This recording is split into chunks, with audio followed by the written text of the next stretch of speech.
अंतर्राष्ट्रीय गीता महोत्सव 2021 का आगाज आज से हो रहा है। सरस और क्राफ्ट मेले के साथ महोत्सव की शुरुआत होगी। सरस और शिल्प मेले का उद्घाटन हरियाणा के पर्यटन एवं शिक्षा मंत्री कंवरपाल गुर्जर करने वाले हैं। इसके साथ ही मीडिया सेंटर का भी उद्घाटन होगा। बुधवार को मुख्यमंत्री मनोहर लाल ने धर्मनगरी कुरुक्षेत्र स्थित महोत्सव स्थल पर इसकी घोषणा की। महोत्सव के मुख्य आयोजन 9 से 19 दिसंबर को होंगे। इसको लेकर प्रशासन और कुरुक्षेत्र विकास बोर्ड ने तैयारियां पूरी कर ली हैं। महोत्सव का थीम आजादी का अमृत महोत्सव है। इस साल कुरुक्षेत्र विकास बोर्ड, पर्यटन विभाग, प्रशासन, सूचना जनसंपर्क एवं भाषा विभाग का सहयोग रहेगा। आज से सरस और शिल्प मेले की शुरुआत होगी। इस बार कोरोना को देखते हुए 350 स्टॉल लगाए जाएंगे। इससे पहले इनकी संख्या 700 से 800 रहती थी। शिल्प और सरस मेला 19 दिसंबर तक चलेगा। महोत्सव में मैं पहले भी आ चुका हूं और यहाँ पर पेंटिंग के द्वारा गीता महोत्सव और गीताओं के अर्थ को समझाने की कोशिश करता हूँ। इस बार के गीता महोत्सव में जो थीम है हमारी, हम कैनवास पे काम कर रहे हैं। पूर्व में हमने यहाँ पर वॉल पे काम किया था और गीता के महत्व को आम जन के प्रति जो भी जागरूकता और भावना है उनको बढ़ाने के प्रयत्न को हम इसमें साझा कर रहे हैं। इस तरीके से उभरने के लिए वो अंत एक ज़रूरी है। वो अंत हो और फिर पूरा समाज उससे प्रेरणा ले कि हमें ये गलतियां नहीं करनी है और नारियों का रिस्पेक्ट करें और हाँ, इक्वली सब रहें। वहीं देश भर में पहली बार जयराम संस्थाओं के अध्यक्ष ब्रह्मस्वरूप ब्रह्मचारी ने आज अपने जयराम विद्यापीठ में अंतर्राष्ट्रीय गीता महोत्सव के उपलक्ष्य में मंदिरों की विधि विधान से पूजा अर्चना की। उन्होंने कहा कि सरकार को तीर्थों के सम्मेलन, यहां तक कि अंतर्राष्ट्रीय गीता महोत्सव भी सरकार के अधीन नहीं, संतों के अधीन करना चाहिए, क्योंकि संत ही इस तरह के आयोजनों को विराट भव्य स्वरूप दे सकते हैं।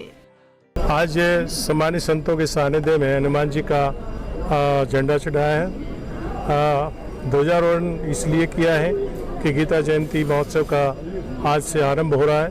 महोत्सव आरंभ हो रहा है तो हनुमान जी से प्रार्थना की है कि आप गीता जयंती के जितने भी कार्य हैं इनको निर्विघ्न संपन्न करें। ऐसी प्रार्थना आपके श्री चरणों में है, क्योंकि हनुमान जी तो विघ्नहर्ता हैं, सभी के काम को वो संवारते हैं। भगवान राम के काम भी हनुमान जी ने ही संवारे, इसलिए हमने हनुमान जी से आज प्रार्थना की है।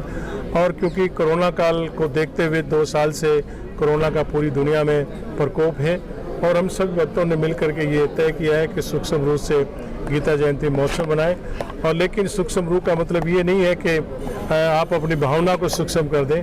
हमारी भावना बहुत प्रबल है। मैं इस बात का आश्वासन दिलाता हूँ सरकार को और संतों के माध्यम से सामने मेरे अगल बगल में हैं, खड़े हैं सभी, कि अगर संत समाज इस गीता जयंती को अपने हाथ में लेके करेगा तो ये गीता जयंती महोत्सव जिस तरह से चारों जगह इलाहाबाद, उज्जैन, नासिक और हरिद्वार में कुंभ मेला होता है, इस गीता जयंती को हम महाकुंभ का स्वरूप दे देंगे।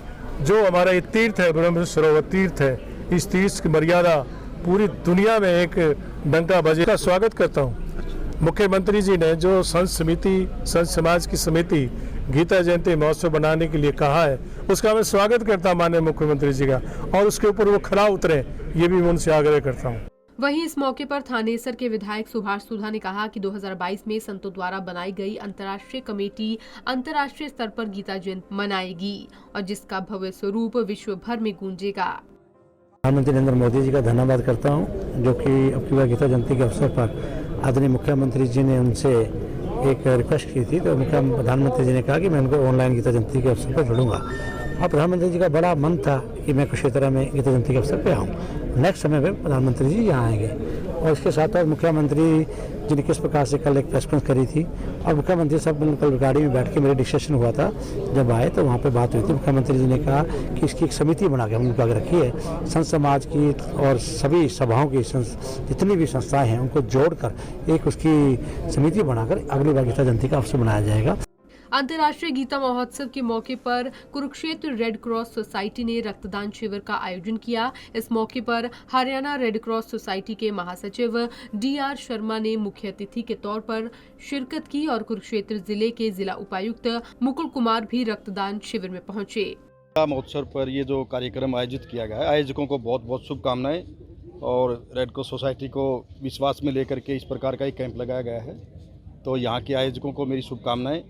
और मैं आपको ये बताना चाहता हूँ कि अभी प्रदेश में एक नई मुहिम हम चला रहे हैं, जिसके अंतर्गत जो भी प्राइवेट ब्लड बैंक भी कैंप लगाते हैं, सरकारी ब्लड बैंक के अलावा उनकी संख्या काउंट नहीं होती थी। अब ये निर्णय लिया गया है सरकार की तरफ से कि जितने भी कुरुक्षेत्र ज़िले में या जैसे फरीदाबाद गुड़गांव के अंदर प्राइवेट ब्लड बैंक ज़्यादा हैं, हिसार में ज़्यादा हैं, तो जो भी प्राइवेट ब्लड बैंक कैंप लगाएगा उसकी सूचना रेड क्रॉस सोसाइटी को देगा। और उसके बाद कितना यूनिट इकट्ठा हुआ, ताकि पूरे हरियाणा प्रदेश की एक संख्या के अंदर कोई भिन्नता ना आए, एक जैसा सिस्टम रहे, तो उसको ध्यान में रखते हुए ये फैसला भी सरकार द्वारा किया गया है। बाकी जो आज रक्तदाता रक्तदान कर रहे हैं, इनको हमारी बहुत बहुत शुभकामनाएं।